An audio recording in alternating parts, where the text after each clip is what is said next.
मंकाई नाम का एक श्रेष्ठी था, धनी आदमी था, राजगृह में बड़ा प्रतिष्ठित आदमी था मंकाई। अपार संपदा थी उसके पास। बंधुओं, मंकाई एक धार्मिक आदमी था,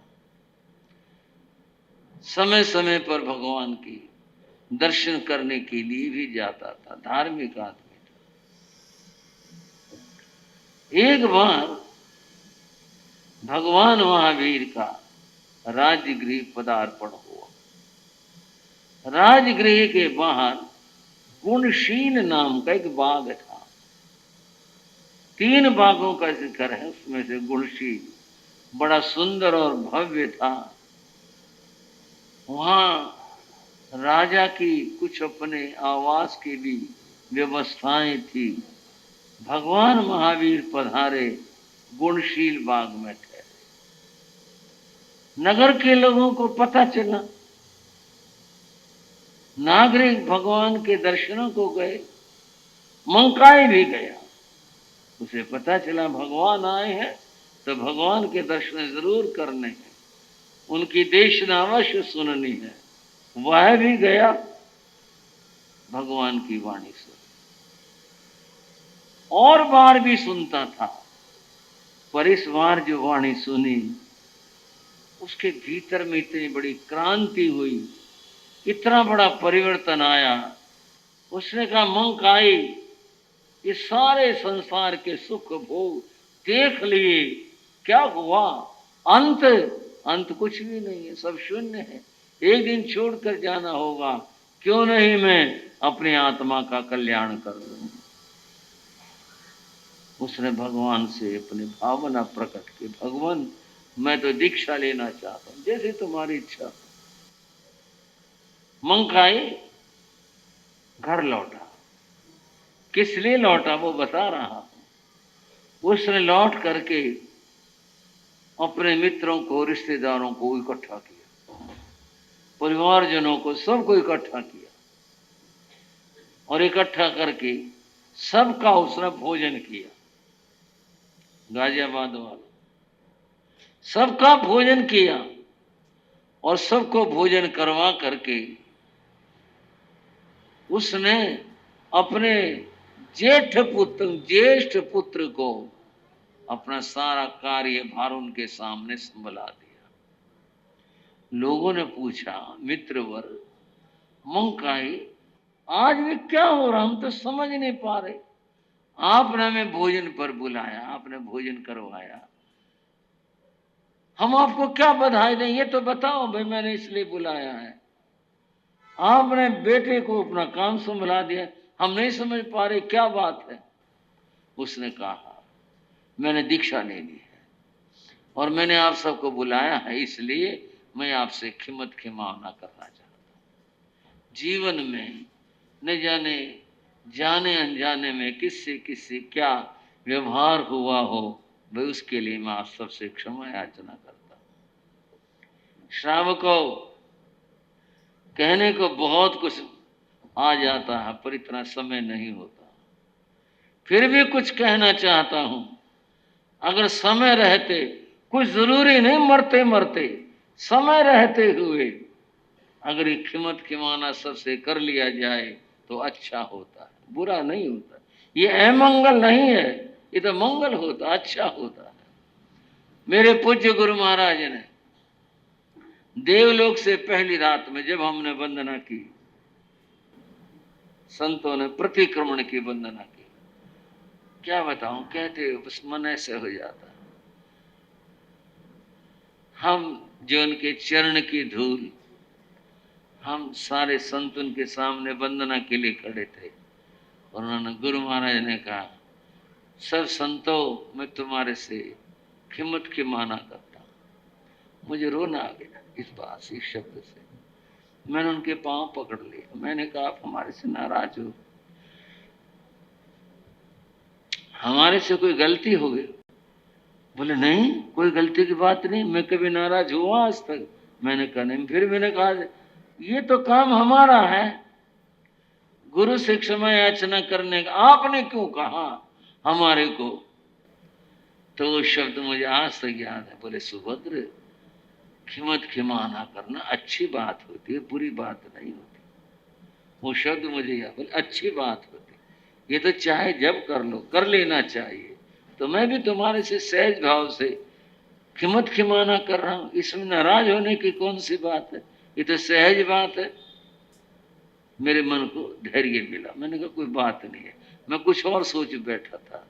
हमने भी क्षमा याचना की गुरु महाराज के चरणों में गिर करके, उन्होंने भी की। वातावरण भावुक तो बन गया था, लेकिन वो नाराजगी और वो दुख मानने का नहीं रहा था। और क्या बताऊं, उसी रात सवेरे 4:22 के ऊपर देवलोक हो गया। उनको मालूम था क्या था, मैं क्या कहूं, ये तो कह सकता हूं कि भाई उनकी हर बात निराली थी उस रात की। तो क्षमत क्षमाना करना तो चाहे जब कर लो, ये नियम तुम्हें करना है, पहले कर लो। हमारे तो हर रोज ही करते हैं, श्राव की शारीरिकाएं भी, साधु भी सब करते हैं, गृहस्थ भी सब करते हैं, और करना चाहिए। लेकिन फॉर्मल नहीं, औपचारिक नहीं, बोले चलो ये तो करते हैं, चलो कीमत कमाना जी, कीमत कमाना, दिल से कोई बात ही ना हुई। उसने कहा मैं सबसे क्षमा याचना करता हूं। बोले क्यों? बोले मैंने साधु बनना है और आज तक का जितना हिसाब सब बराबर करता हूं। कीमत खिमाना किया, बेटे को स्वराज सब अपना काम काज संभला दिया। और दूसरे दिन मंकाई श्रेष्ठी ने भगवान के चरणों में जाकर के दीक्षा ले ली। कुछ किया ना, कदम उठाया ना जीवन में, अद्भुत बात हुई। किस तरह से उसने दीक्षा ली है, किस भाव से ली है। और दीक्षा लेने के बाद में बंद वो मंकाई ने भगवान से पूछ करके कई प्रकार की साधनाएं की, अनेक तरह की तपस्याएं करी, साधना करी। और अंत में जब उसने भी महसूस किया अब मेरा शरीर समर्थ नहीं रहा, तब उसने भगवान से आज्ञा लेकर के अंत में फिर संथारा ग्रहण कर लिया। ये संथारा भी कोई बुरा मानने जैसा कुछ नहीं है। जो समझते हैं उनके जीवन का तो ये आनंद है। संथारा किया और मंकाई मुनि संथारे में आत्मरमण करते हुए अंतिम समय के अंदर उन्होंने भी केवल ज्ञान, केवल दर्शन प्राप्त किया। इस नश्वर देह को छोड़कर वे सिद्ध बुद्ध और मुक्त हुए। उनकी आत्मा को नमन करते। पहले महापुरुष का चरित्र वर्णन हुआ, घटना की दृष्टि से नहीं, चरित्र की दृष्टि से विलक्षण है। घटनाएं तो खैर बहुत जीवन की होती है। दूसरे सृष्टि का नाम था किंकम। पहले का नाम मंकाई है, दूसरे का नाम किंकम है। किंकम का जो चरित्र है वो भी इसी प्रकार का है। ये भी राजगृह के रहने वाले थे। भगवान की वाणी सुनकर इन्हें वैराग्य हुआ और इन्होंने भी निश्चय किया मैं संयम लूंगा। और संयम ग्रहण करने के लिए इन्होंने उसी तरह से अपने प्रियजनों को बुलाया और बुला करके सबको भोजन करवाया। उन्होंने भी यही पूछा किंकम क्या बात है, ये तो बताओ, हम आपको क्या बधाई दें, किस लिए आपने ये सब किया है। बोले मैंने साधु बनना है। उन्होंने भी कुछ कहा होगा। उन्होंने कहा मैंने आत्म कल्याण करना है। अपने ज्येष्ठ पुत्र को कार्यभार संभाल करके उन सब से क्षमा याचना करके किंकम श्रेष्ठी भगवान के चरणों में चले गए, दीक्षा ले ली, अनेक वर्षों तक साधना की और फिर अंत में संथारा ग्रहण करके इन्होंने भी केवल ज्ञान, केवल दर्शन प्राप्त किया और ये सिद्ध बुद्ध और मुक्त हुए। इनकी आत्मा को वंदन और नमन करते। जम्मू स्वामी ने कहा तीसरे महापुरुष को हम सुनना चाहते हैं, वो कौन थे? तो सुधर्म स्वामी ने बताया इस अध्याय का नाम है मुदगर पाणी। मुदगर पाणी ये व्यक्ति है, कौन है? मेरे ख्याल से आगे आप सुन लोगे तो ज्यादा अच्छा रहेगा। अभी तो इतना ही सुन लो, नाम है मुदगर पाणी, रहस्य आपके सामने आएगा। अब इस चरित्र का वर्णन करते हुए सुधर्म स्वामी ने कहा जम्बू, भगवान महावीर के समय में राजगृह नगर जो बड़ा संपन्न और समृद्ध था, उस नगर के अंदर अर्जुन नाम का एक व्यक्ति रहा करता। नाम अर्जुन था। उसका जो काम था वो माली का काम था। उसके पास एक बड़ा बागीचा था जहां पर फूलों की खेती होती थी उसके अंदर, और वह हर रोज ताज़ा फूल लाता था और ला करके राजगृह के राजमार्ग के ऊपर, जैसे फूल वालों के काम होते हैं ऐसे वो बेचा करता था। इस तरह वो अपना गुजारा करता था। लोग उसको अर्जुन माली कहा करते, बोलने का क्रम है, उसको सब अर्जुन माली कहा करते। अर्जुन माली की धर्म पत्नी थी, उसका नाम बंधुमती था। पति पत्नी दोनों इतने परिवार का जिक्र है, रहते थे। अब और शब्द तो क्या कहें, बस ठीक था, अपना जीवन बिता रहे थे। जो भी आवश्यकताएं थी जो तो अपने काम से पूरी करते थे, बिता रहे थे। एक दिन राजगृह में ढोल बजा, ओ जोर से। लोगों ने पूछा क्या हुआ भाई? ढोल बजाने वाले ने घोषणा करी, कल राजगृह में एक बहुत बड़ा उत्सव होगा, सब लोग उत्सव में शामिल होना। बंधुओं, वह घर आया और घर आकर के उसने अपने पत्नी से कहा, बंधुमती, कल राजगृह में उत्सव है और उत्सव में अपने बहुत सारे फूल बिकेंगे, तो मेरा ऐसा ख्याल है कल ज्यादा फूल चाहिएंगे, मैं जाता हूं फूल लाता हूं, पर कल ज्यादा चाहेंगे तो मेरे साथ चलना और कल मेरा कार्य में सहयोग करना, फूल चुनने में, तोड़ने में, और फिर बहुत सारे फूल लाएंगे और फिर बेचेंगे। वो बोली ठीक है, कोई बात नहीं, मैं आपके साथ चल पड़ूंगी। तय हो गया पति पत्नी के बीच ये बात, वे कल दोनों चलेंगे और फूल लेकर के आएंगे। बंधुओं, अगली सुबह में वो सुबह में उठे, जल्दी में उठे और उठ करके तैयार हो करके और दोनों पति पत्नी चल दिए फूल लेने के लिए अपने बागीचे की ओर। बंधुओं, बागीचा तो फिर बाहर था, नगर से कुछ दूरी के ऊपर था। वे दोनों जा रहे थे। अभी दिन निकलने में देर थी, क्योंकि तो काम था इसलिए सुबह सुबह जा रहे थे। वे चले फटाफट चलेंगे, दिन निकलते फूल चाहिए, लोग आते हैं फूल लेते हैं, कोई पूजा के लिए, कोई शोभा के लिए, इसलिए चलो वो दोनों जा रहे थे। नगर में रोशनी थी या चांदनी रात थी, जो था, वे तो जा रहे थे। एक जगह पर एक घर के आगे चबूतरे के ऊपर कुछ युवक बैठे हुए थे। बैठे होंगे, दुनिया है, कोई कहीं भी कैसे भी हो, क्या करे बैठे, वहां बैठे होंगे, बैठे थे।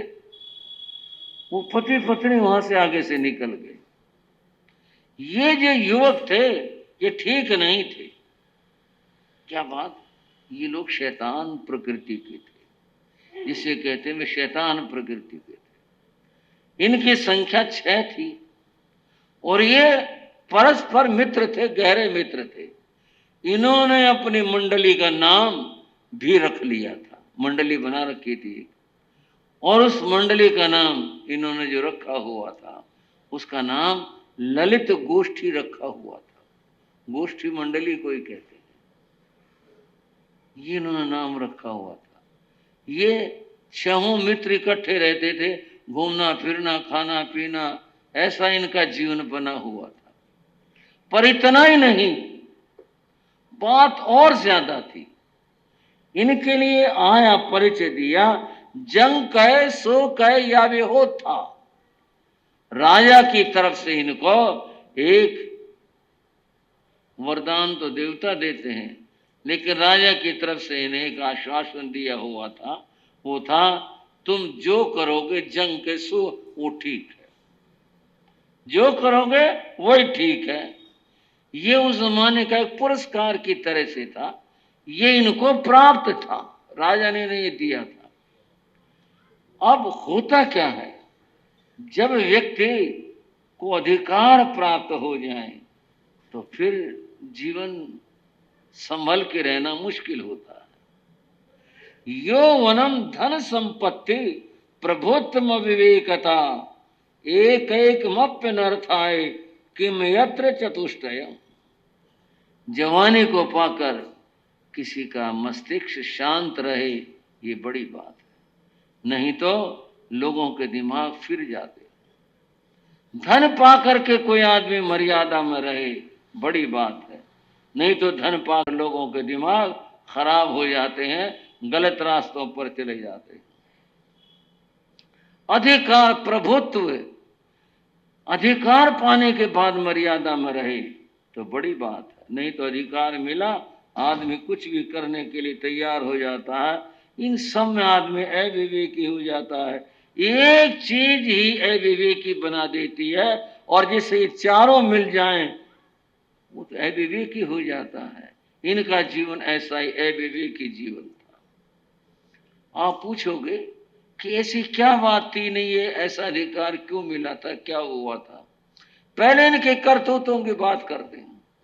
ये ऐसे थे, बाजार से गुजरे, कहीं कोई दुकान देखे खाने के पीने की, उठाया और खा गए। पैसे पैसे किसकी हिम्मत जो पूछ ले भी पैसे। 6 थे, लड़न मरने को तैयार, पीटने को तैयार, लोग चुप रहे थे। कोई माल पसंद आ गया, जिसका जो वही उठा लिया, क्योंकि पुकार नहीं थी।